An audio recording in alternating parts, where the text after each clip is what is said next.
Comment négocier les prix avec les fournisseurs du Nigeria? Vraiment, moi, je pense que ça, c'est un élément très important parce que tu peux avoir même les meilleurs fournisseurs qui puissent exister. Mais si tu ne sais pas comment négocier, si tu ne sais pas quel positionnement prendre, il y a un problème. Je suis Suzanne Fediom, je suis e-commerçante.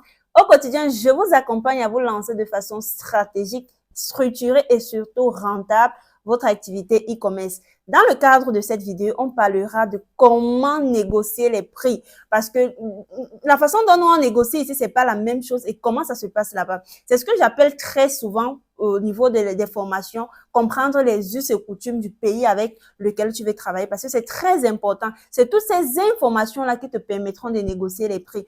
Au Nigeria aujourd'hui, ou du moins les anglophones en particulier, sont des personnes qui ne négocient pas généralement les prix. Ils ont une façon de négocier.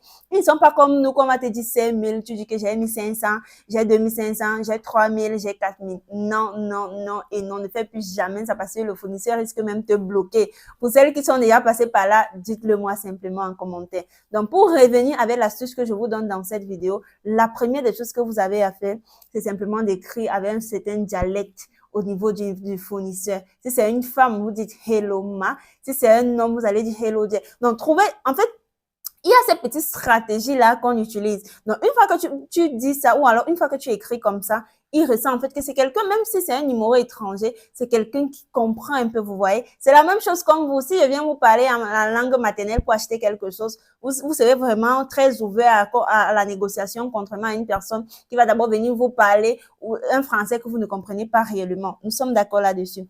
Donc, à côté de cela, ce que vous allez faire, c'est de négocier en fonction des quantités. C'est un peu comme en Chine. Ça veut dire, hello, me I want, peut-être tu veux 50 pièces ou alors si tu veux 20 pièces, tu dis que je veux 20 pièces. Maintenant, si je prends 30 pièces, hello, please. Donc, vraiment, je ne sais pas pourquoi tu ne fais pas ma formation, sincèrement.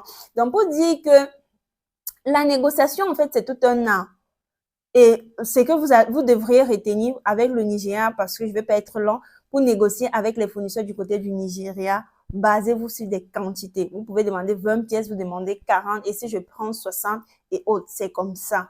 Et je dis toujours, j'ai toujours eu à le dire, lorsque vous décidez d'aller importer au Nigeria, lorsque vous décidez d'écrire aux fournisseurs, positionnez-vous comme la woman boss que vous êtes, comme celle qui a les 5 boutiques, les 5 entreprises dans son pays et qui décide de travailler avec le fournisseur. Là, c'est le positionnement que je pourrais vous donner dans cette vidéo et le reste, bien évidemment, en formation. Bisous!